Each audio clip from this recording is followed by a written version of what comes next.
There sure is a lot of nostalgia going around, specifically to the 80s and the 90s, the time when I grew up. The millennials and the Gen Z, they sure love to look back at the old technologies we used to have, the old fashions we used to have, and they're really reimagining a lot of these things that we had and trying to live their lives back in the way it used to be, in that little bit of that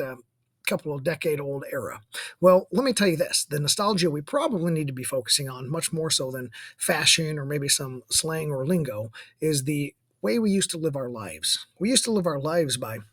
coming home after school and grabbing a snack and running around the neighborhood with our friends, riding our bikes to the Dairy Queen, or just running and exploring through fields of corn, or going down to the certain arcade and spending real time together, not buried in our cell phones. Maybe that's the nostalgia we should look at in this modern generation. How about this? How about the global economic impact the United States had on the world because it was driven entrepreneurship from its core, leading the industrial changes of the modern times because the capitalist model where we could go out and make our lives what we wanted of it, that American dream, was full on in full force in the 80s and 90s.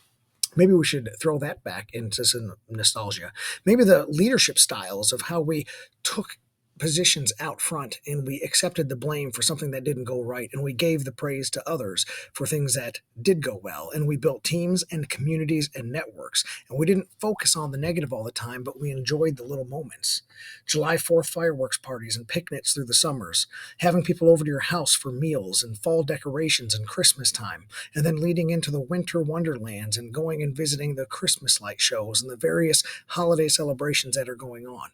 The 80s and 90s were a wonderful time, and we should remember them for all of the good things that happened. But the nostalgia of just fashion, technology, and toys getting thrown back, maybe some old classic movies, that's not necessarily what we need to be really focusing on. Let's get back to the core of who we were back then and bring some of that back and see what happens in leadership and in business and in relationships.